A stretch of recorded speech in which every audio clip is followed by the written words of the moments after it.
You are now listening to the Pelicans post-game report. Flash report. All things Pelicans, you're now tuned into the Pelican post-game report, flash report. I am Big Q chiming in with the Flocked Nation stand up. Big ups to you guys. Much love to the faithful, man. Quick flash report, just covering some news, man, as the Pelicans get closer and closer to the trade deadline, man. February the 6th. What will the Pelicans do? The Pelicans brass have been very quiet. They haven't really said too much. You haven't heard from VP David Griffin or his handpicked quiet general manager Bryce Graham. Nothing. It's been very quiet. But what we are seeing is some trade rumors started to spark up about Brandon Ingram, who's currently recovering from his injury.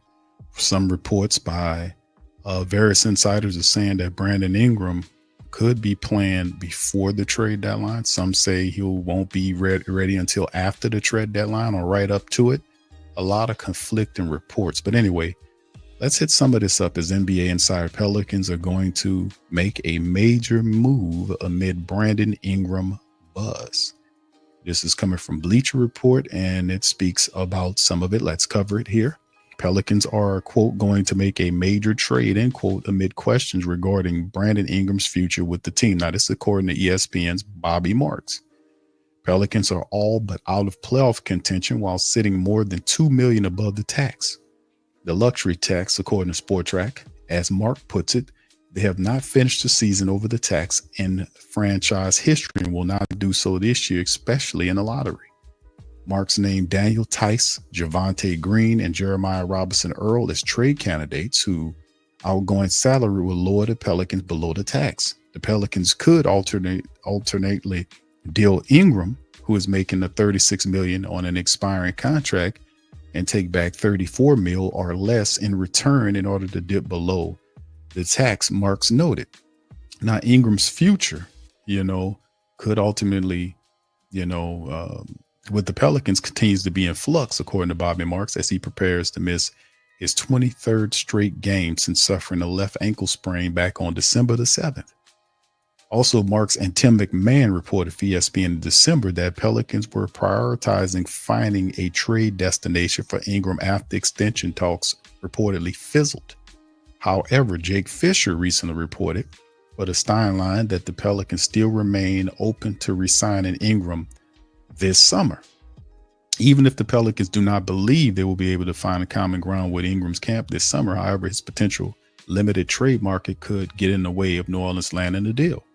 As NBA ESPN insiders reported early this month, if another team had been motivated to offer equivalent talent that better fits the Pelicans roster and payroll, they would have already made that trade.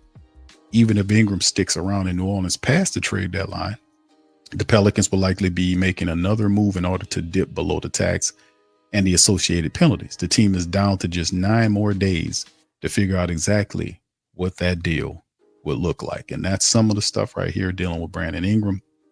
Now, point of fact, we knew that this was the case. We talked about this because David Griffin did say earlier in the year that they wanted Brandon Ingram, but at the right price.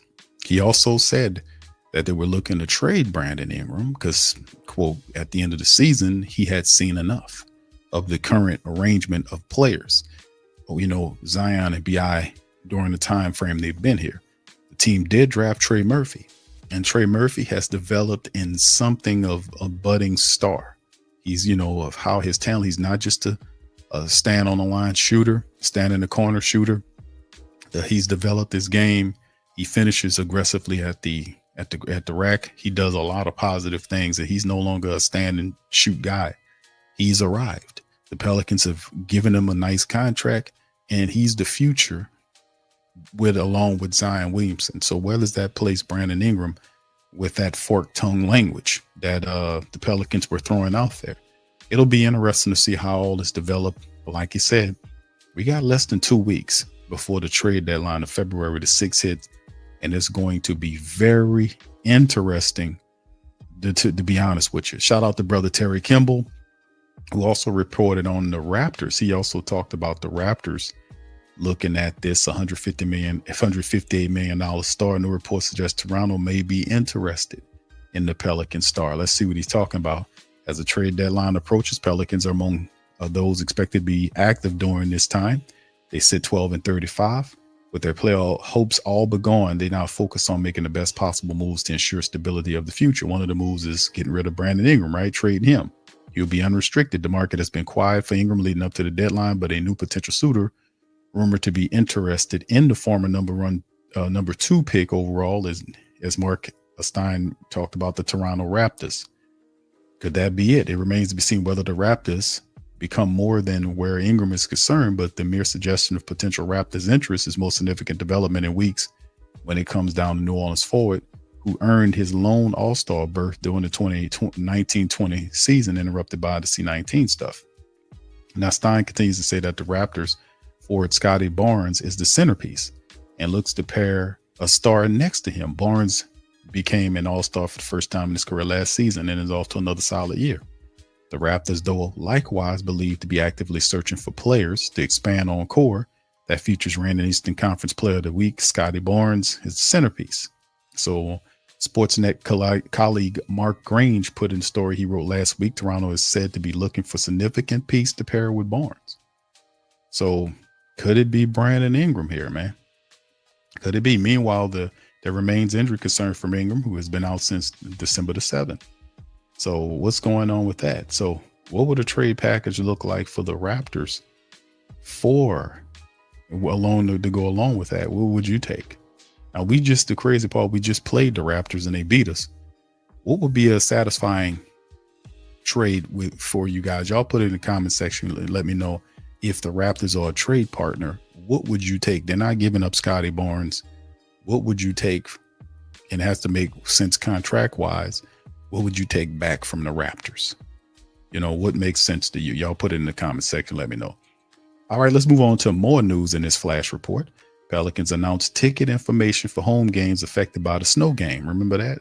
They canceled that whole situation. The Pelicans announced today that the ticket information for the home game affected by the NBA schedule adjustments following the postponement of the team's contest against the Bucks, originally scheduled for January the 22nd. The Pelicans will host the Bucks on Sunday, April the 6th. At Smoothie King Center, with the tip-off scheduled for 7:30 p.m. Central Time. Those who had tickets for April the 6th game originally scheduled against the Magic will be able to utilize their tickets for the rescheduled game against the Bucks on April the 6th. And they said New Orleans will now host the Magic on Thursday, March the 13th. Those who had tickets for that game originally for January the 22nd against the Bucks will be able to utilize the same tickets. So that's not confusing at all. And there you go. So we got the matchup against the Bucks is rescheduled for April the 6th, Sunday, April the 6th at 7:30. So that's going to be interesting. Going to be a good game too. Hopefully all our guys will be healthy and we'll see what it looks like after the trade deadline.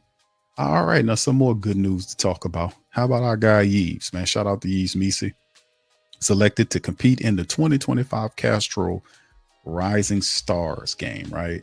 NBA announced today that the Pelican center Yves Missi has been selected to compete in the 2025 Castrol Rising Stars, which will take place on Friday the 14th at Chase Center in San Francisco as a part of the NBA All-Star 2025. The annual will showcase a premier young talent featuring a mini tournament with 4 teams, and 3 games will air at 8 p.m. Central Time on TNT. The Castrol Rising Stars champion will earn a spot to play in the 2025 NBA All-Star game on Sunday, February the 16th at 7 p.m. For the 3rd straight season, the Rising Stars format will feature a 3-game mini tournament among 4 teams consisting of 10 NBA rookies, 11 NBA sophomores, and 7 NBA League players, G League players. The 21 NBA players selected by the NBA assistant coaches will be drafted onto the 3 7-player teams. The 7 NBA G League players selected by the league office will comprise the 4th team. So Yves, who's 6'11", 236, was selected 21st overall in the 2024 draft. He's averaging 9 points, 8 rebounds, and a block and a half while shooting shooting 55% from the floor. Missi leads all rookies in rebounds with 8 and blocks per game. Missi ranks 9th in points per game and leads all rookies with 8 double-doubles. So there you go, man. The Cameroon native is ranked 5th among all NBA players in offensive rebounds with 3.6 per game.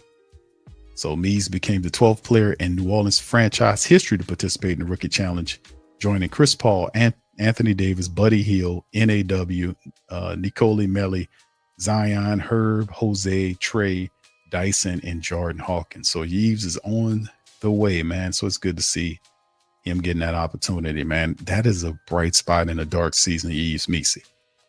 All right, so there you go, fam. That'll do it for this episode of the Flash Report, man. Y'all hit the like button, hit the subscribe button, and the share button, and hit the comment section and let me know what you guys think about any of the stories that we covered in this Flash Report. Also, man, we'll be back tomorrow to recap the matchup tomorrow, man, and give you some more great Pelican content. Listen, I'm on out of here. I appreciate you guys. Much love to the fam, and I'm gonna holler at you on the next one.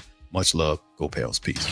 Subscribe now and stay up to date for all things New Orleans Pelicans.